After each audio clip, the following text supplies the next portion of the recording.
सुप्रभात प्यारे बच्चों, कक्षा 12वीं की हिंदी कक्षा में आप सबका स्वागत करती हूँ।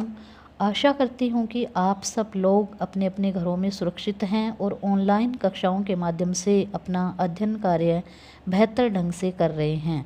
जैसा कि हम लोग हरिवंश राय बच्चन द्वारा रचित काव्यांश पढ़ रहे हैं, जिसका एक पार्ट आत्म परिचय आप लोग पढ़ चुके हैं और आज हम लोग इसका दूसरा पार्ट एक गीत दिन जल्दी जल्दी ढलता है पढ़ने जा रहे हैं। कवि की मनोदशा ही इसमें व्यक्त की गई है कि जब उनकी पत्नी का देहावसान हो जाता है तो एक लंबे अंतराल के बाद वो खुद को अपने कविता कर्म में परिवर्तित करते हैं और अपने ही मन के अंदर के दुख दर्द को कविता के माध्यम से प्रकट करते हैं। हो जाए न पथ में रात कहीं, मंजिल भी तो है दूर नहीं, यह सोच थका दिन का पंथी भी जल्दी जल्दी चलता है, दिन जल्दी जल्दी ढलता है। इस काव्यांश में हरिवंश राय बच्चन प्रस्तुत करते हैं कि दिन जल्दी जल्दी ढलता है। उनके अनुसार कि दिन जल्दी जल्दी ढल जाता है और हो जाए न पथ में रात कहीं, पथ रास्ते में, मंजिल भी तो है दूर नहीं, कि मंजिल जो है वो दूर नहीं है। कहने का भाव ये है कि जो पंथी होता है, मुसाफिर जो होता है, वो जल्दी जल्दी अपने कदमों को बढ़ाता है। जब सूर्य का प्रकाश शिथिल होने लगता है, मंद होने लगता है, संध्या होने लगती है, तो उस समय जो राहगीर है, जो मुसाफिर है, ये सोचकर अपने कदमों को और भी अधिक गतिशील बना देते हैं, जल्दी जल्दी चलने लगते हैं कि कहीं रास्ते में रात ना हो जाए। और मंजिल भी दूर नहीं है, जब उनको लगता है कि मंजिल दूर नहीं है, पास ही है, तो वो खुद को और भी अधिक गतिशील कर देते हैं। व्याकरणिक कोटि से अगर हम देखें तो जल्दी जल्दी में पुनरुक्ति प्रकाश अलंकार है। समय की परिवर्तनशीलता और गतिशील होने को दर्शाया गया है। मनुष्य के मन की कुंठा को अभिव्यक्ति मिली है। भाषा सहज, सरल एवं भावानुकूल है। बच्चे प्रत्याशा में होंगे। प्रत्याशा का मीनिंग होता है आशा, नीड़ों घोंसलों से झांक रहे होंगे, देख रहे होंगे। यह ध्यान परों में चिड़ियों के भरता कितनी चंचलता है, दिन जल्दी जल्दी ढलता है।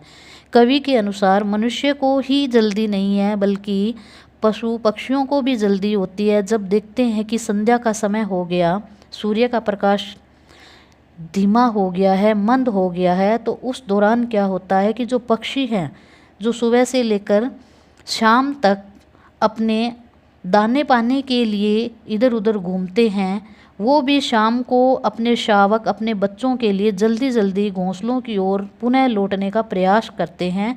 और बच्चे प्रत्याशा में होंगे ये सोचकर कि उनके बच्चे अब इंतज़ार कर रहे हैं। प्रत्याशा, आशा, नीड़ों से कि उनके बच्चे झांक रहे हैं, देख रहे हैं चोंच निकाल कर।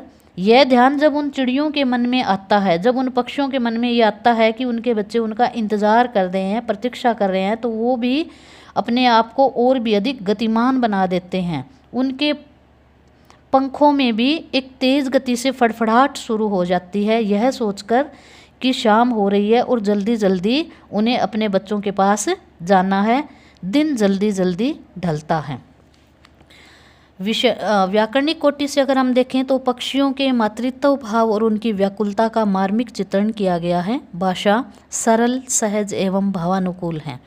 बच्चे प्रत्याशा में होंगे, नीड़ों से झांक रहे होंगे। यह ध्यान परों में चिड़ियों के भरता कितनी चंचलता है, कि जब पक्षियों के मन में भी जब ये बात आती है कि उनके बच्चे घोंसलों से उनका इंतज़ार कर रहे हैं, घोंसलों से बाहर निकलकर उनको देख रहे हैं, तो ये बात सोचकर पक्षियों के मन में भी कितनी चंचलता आ जाती है कि कितना जल्दी जल्दी वो खुद को शाम होने के उपरांत अपने अपने घोंसलों की तरफ लेकर जाते हैं। दिन जल्दी जल्दी ढलता है, मुझसे मिलने को कौन विकल। विकल का मतलब व्याकुल।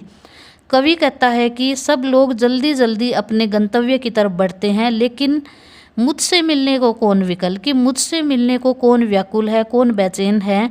मैं हूँ किसके हित में चंचल, मैं किसके लिए अपने आप को गतिमान करूँ। यह प्रश्न शिथिल करता पद को भरता उर्मे विह्वलता। यह सोचकर खुद को शिथिल यानी कि कमज़ोर करना, धीमा करना, कि जो पद है, जो कवि के कदम है, उनको धीमा कर देता है कि मेरे लिए कौन व्याकुल है। जब ये बात कवि के मन में आती है कि मैं किसके लिए जल्दी जल्दी अपने कदमों को बढ़ाऊं, मेरा घर में कौन इंतज़ार कर रहा है, यह दुख जब कवि के हृदय में आता है तो एक व्याकुलता आ जाती है। दिन जल्दी जल्दी ढलता है, कि ये दिन भी है जो कितना जल्दी ढल जाता है, लेकिन उसके बाद कवि को बहुत दुख होता है कि घर में उनका कोई इंतज़ार करने वाला नहीं है और वो किसके लिए खुद को जल्दी जल्दी चंचलता से लेकर जाएं। धन्यवाद।